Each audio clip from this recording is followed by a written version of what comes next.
Okay guys, now we're back. I want to show you this carburetor. I've pulled it off partially just to make it a little easier, but it is stuck in place just by a O-ring there. Comes off,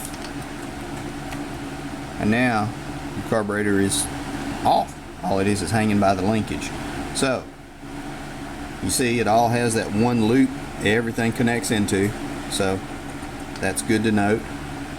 And now we're just going to unhook everything and we'll drop it off, pull it out, take a look, and clean it. More to come. Okay guys, now the carburetor's off, and I manipulated the linkage just to where I could work that off to where all that guy stays right there. Don't even have to mess with it now. I'm going to get that little piece of crap off though. Yeah, that bothers me there. And now we have our carburetor, and did I tell you it was plastic? How about that? There is the carburetor diaphragm gasket, and you see where it is pinched. I took this off when I first pulled it off that junk pile, and I noted that, and I think that is what's causing the problem. Like I said, I hope that they gave me the correct part. This is that small reservoir I was talking about that the fuel's pumped up through this tube, goes into here. This is actually what the carburetor sucks up. I believe that's correct. I believe I'm saying that correctly. So I always thought that was kind of neat. Alright guys, more to come. Okay guys, this is the offending diaphragm and gasket, and you can see if I hold it up like right here, you'll see where it's pinched, and you'll see where air was getting in. It was getting in enough to run poorly, but not enough to run well. Interestingly enough, the gasket goes on first and then the diaphragm. Now I guess that's the way it came from the factory, so we are going to do it exactly like that. The gasket will go back on first onto the carburetor bottom, and then we're going to put the diaphragm on. And it looks like it will work that way. Well, kinda did. Alright guys, I'm going to clean this carburetor up. May put it in the parts cleaner for just a minute. More to come. Okay, that is the plastic carburetor. Tossing it right down inside in the ultrasonic tank. I'm not worried about it getting malformed from the chemical because I use that purple power. It's really soft, or it's really good on soft plastics and stuff like that. And we're going to do it for 480 seconds, and we're going to let it start now. And this is the carburetor that I pulled out. I just let it sit. This is the one that's off of that old Murray that's out in the driveway that I was working on, but I'll show you.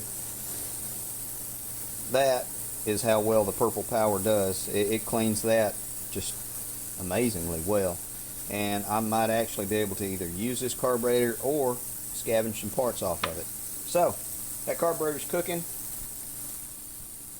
More to come guys. Okay guys, now while we're waiting on that thing to finish cooking in the ultrasonic cleaner, I came over here. I had to put some stuff over here, and there is the Murray Gator, and almost time. As soon as I get all the other little piddly crap out of the way, it'll be time to go ahead and get started on that. And like I said, I've told you about the ideas I've got going on for that, so that'll be a fun build, rebuild, because all we got to do is stick that other transmission in and do it up with the chains and the sprockets, or I may just put it back the way it was. Who knows?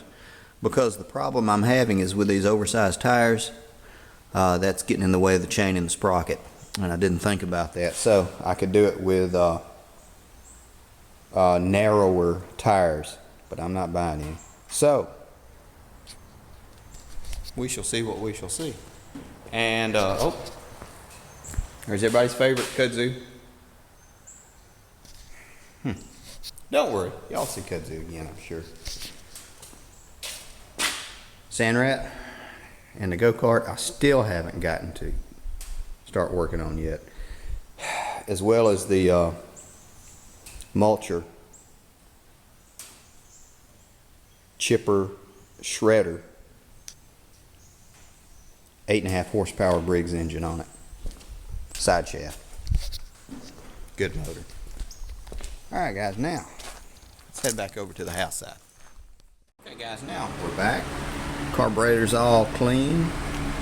Went ahead and put the screws in it. You can see it all came out nice and clean. And like I said, for these plastic carburetors, that's why I love that purple power. It also doesn't swell these rubber O-rings. You'll see this rubber O-ring right in there. If that was worn, I would go ahead and replace it, but it's still a real snug fit, so I'm gonna let her go.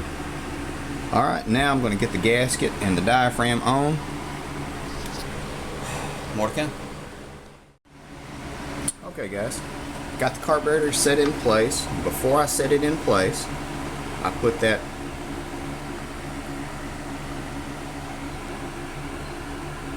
linkage right there on,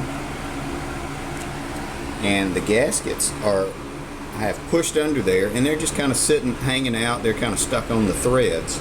So now comes the fun part. We're going to try to wiggle and maneuver that gas tank into there without marring up the gasket. So, more to come. Okay guys, now you see I fed the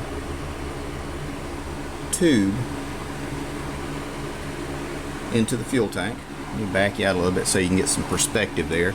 And then again, there's the gasket just kind of hanging out. It's barely hanging on. I'll push it back up in there. And that's the way it was on there. Gasket was on first, then the diaphragm was on. So the gasket was closest to the carburetor, and then the diaphragm went. So that's how I'm going with it. And now we're going to start wiggling and jiggling.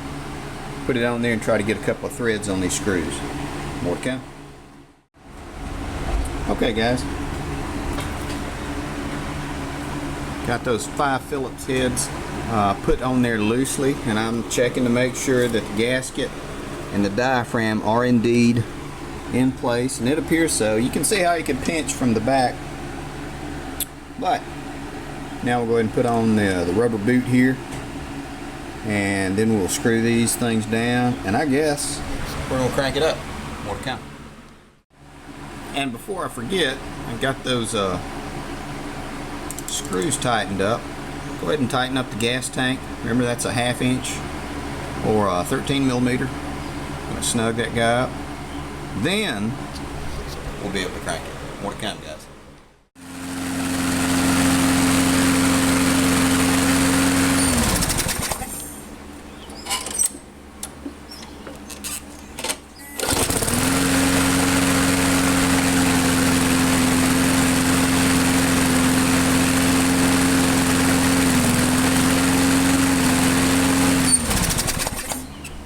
There we go. So, it appears that that was indeed the problem. Diaphragm and gasket set. $2.29 plus tax. I am going to get an air filter for it. I may, if I have some foam laying around, I may cut one out myself. I am going to change the oil in it, so it's another $4. So let's say $10 in it. It's on the side of the road. If you were of a mind to, I guess you could sell it probably for 50 bucks. And if you ride around, you see these all day long. If I see something with wheels, I slow down. If it has a motor on it, I stop.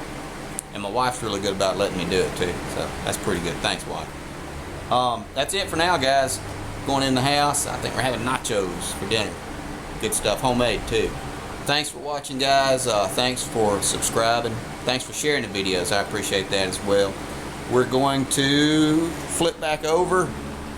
We're going to start tearing this guy apart now. Going to keep doing some more work on the John Deere. Contest ends for naming the John Deere on Southern Off-Road Mowers. If you're curious about that, go to Southern Off-Road Mowers, join, and you may be the one to name the John Deere. So, having said that, oh, don't forget the Murray Gator. We're also going to get on that as well. I got to cut grass over there too. Y'all gonna make some mayhem. fixed it too good. Now I got to sharpen the blade. Y'all gonna make some mayhem.